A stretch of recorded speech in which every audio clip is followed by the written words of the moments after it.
Hello, welcome to Beta Feminist Podcast, the podcast where we talk about feminist issues from the perspective of an African woman living in Africa. I am your resident Beta Feminist host, Ijoma. Our topic today is, can men be feminist activists? And it's a very controversial topic in the feminist movement because a lot of people believe that men have a lot to offer and we can't sideline them in this quest for equality. It's something that we have to do together. So they believe that yes, men should be carried along. They should also be feminist activists the way we have female feminist activists, the way we have Adichie. We should also have male activists, prominent activists. While some people feel that it doesn't really make sense, since this is a feminist movement, a movement for women looking for equality, asking for equality, that it doesn't make sense platforming a man as an activist. That the best men can be, they can be members of the movement, supporters, but they cannot be activists or the faces of the movement. So we're going to dive into that today and discuss if men can and should be feminist activists. The answer straight up is no. I'm sorry, but I don't think heterosexual men, homosexual men, in fact, men at all, I do not think men can or should be feminist activists or feminist icons. Yes, they can believe in equality, but making an activism out of it, whether online or offline, is suspicious and rarely altruistic. Whenever you see a man being platformed as a feminist icon or a feminist activist, it seldom ends well. Now, I'm not saying men cannot be feminists. I'm not saying men cannot believe in equality. That would be downright stupid. Men can be feminists. Men believe in equality. There are a lot of men out there, good men, who believe, in fact, bad men also, who believe in equality, who believe that men and women should be treated the same. But that doesn't mean they can be activists, icons, face of the movement. No. I'll give you reasons why. Let me start from the first reason. You have to understand that men live and breathe self-preservation. They will support feminism so long as it doesn't clash with their own personal biases. Their activism would basically revolve around areas that favor them, or at least areas that are not unfavorable to them. Now, if you see any male feminist activists, they don't have any qualms talking about female circumcision, rape, bride price, etc. These are, I call them tier 1 topics. These are topics that every person agrees on, or you pretend to agree on, so you can sound politically correct. You come out and say, oh, circumcision is wrong. Women shouldn't be circumcised. Rape is wrong. Things that we all generally agree on. Topics we generally agree on. These are the places that these male activists, male feminist activists, these are the places they dwell on. These are unproblematic topics. These are topics that everybody, even a baby, would agree with you. They are PC topics, politically correct topics, topics that there are no middle grounds. It has no controversy attached to them. We all agree rape is wrong. These are the topics these men focus on. However, when you get to the nitty-gritty, when you get to the cold, ugly topics, when you start talking about controversial topics like spousal rape, women having the right to choose how many kids they want, nuances of consent, submission in marriage, you'll see them shaking. There's this hype song they sing in Nigeria. See small nyash, they shake, oh small nyash. That is how these men will start shaking. These male activists, they prefer safer topics. But when you get to the main cold topics, the places that hold us, the places that we need to talk about, the places that we understand as women, these men start shaking. They are no longer as loud and abrasive as they are supposed to be. And why is that? I believe that once it clashes with their power as men, they become uncomfortable. Make no mistakes, even if a man is a feminist activist or a feminist, he still enjoys the benefits of patriarchy. No matter how feminist a man is, he still enjoys, whether consciously or subconsciously, he still enjoys the benefits of patriarchy. Now, if a man is a feminist and he wants to go into politics in a place like Nigeria, where less than 6% of the politicians are active politicians are female. He's going to enjoy it. He has a higher chance than a woman who is even more qualified than him. And it's not of his own making, but he's going to enjoy that leverage just because he's a man. He did not make it that way, but he's going to enjoy it. Now, when you start poking at those things that he enjoys, even though it's not of his own making, he will be uncomfortable. Men generally, no matter how feminist they are, enjoy some privileges because of the patriarchal society we live in. Women are supposed to respect you, submit to you, defer to your judgments. And when the feminist topic swings to places that are going to poke a hole in your enjoyment, even though it's not an enjoyment that you actively caused, they start feeling a certain type of way. So once it clashes with their power as men, once they see that, okay, this topic, I might be a little bit guilty if we delve deep down into it. I'm actually enjoying the benefits of this, even though I'm not the cause. It's just a systemic thing. They get uncomfortable because nobody wants their power stripped from them. From there, little by little, they start fighting it. They start telling you that I'm not really comfortable with this type of feminism. Most feminists don't know what they're fighting for. They're just there to mock men. They're just there to take away power from men and give it to themselves. You start hearing these things. You start hearing them say feminists want to take away patriarchy and replace it with matriarchy. The funny thing about this is women are the people who platform men. Female feminists or, feminists will make posts, talk about a particular thing over and over, and women will pay them dust. Women will call them bitter. Women will tell them they are taking things too far. What do you mean by 50-50? 40-60 is good. What do you mean by equality? I prefer equity.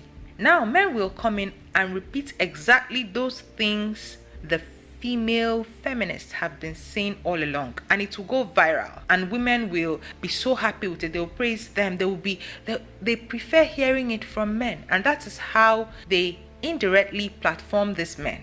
A lot of feminists on Facebook, Twitter, everywhere, they've been talking about equality. They were branded witches. They were branded bitter.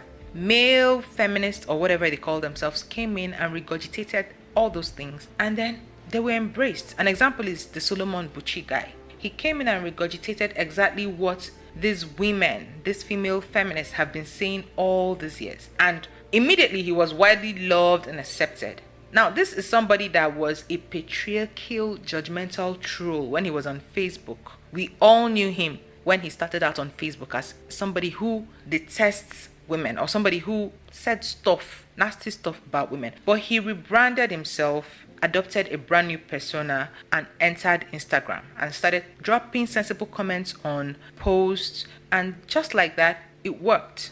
People started platforming him. He started getting cash gifts from celebrities. He meandered his way into the circle of elites by pretending to care about women, and he grew his followership so fast, in fact faster than a twerking lady on Instagram. He got to a point that he crowned himself king of feminism.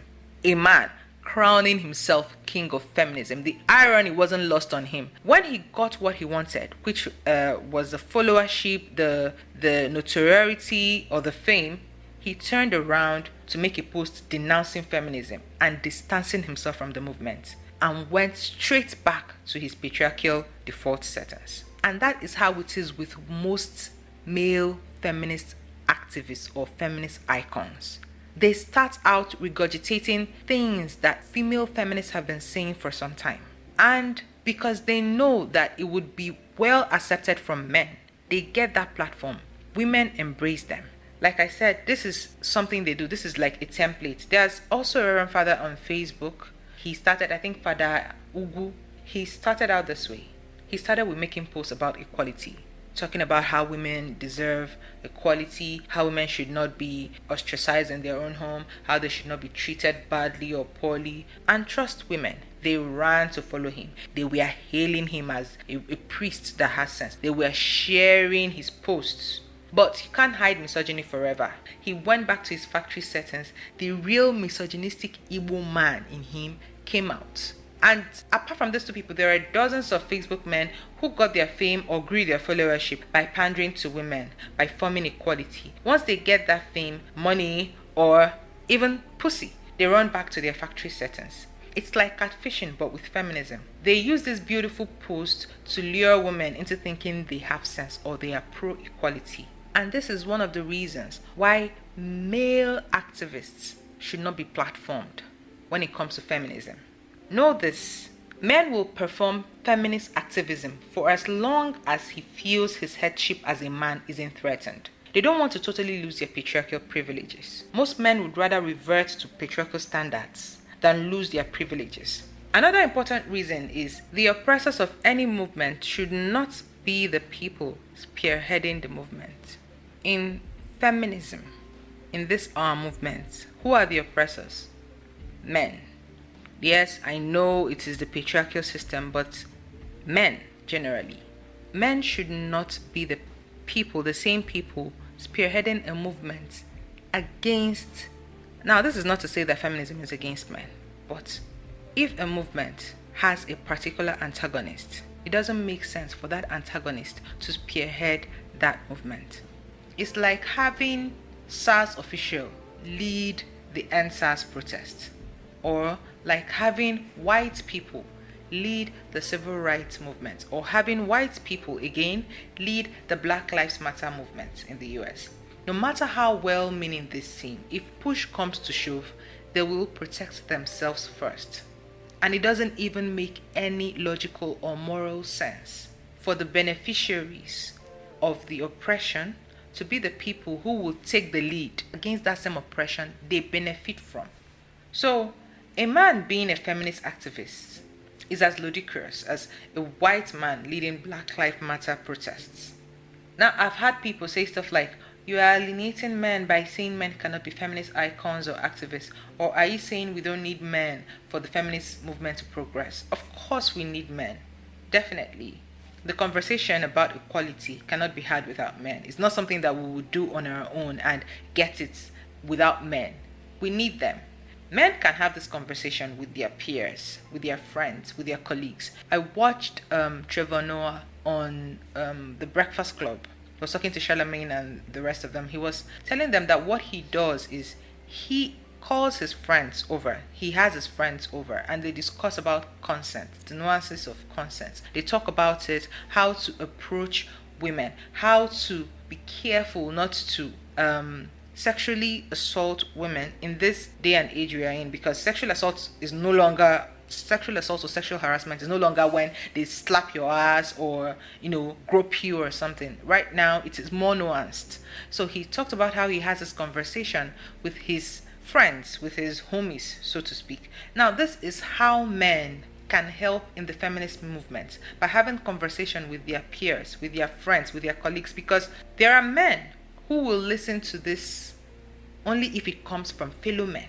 That is how they can contribute. They do not have to lead the movement before they can contribute. They do not have to be the face of the movement before they can contribute. They do not have to be kings of feminism and tag themselves feminist icons, feminist activists before they can contribute.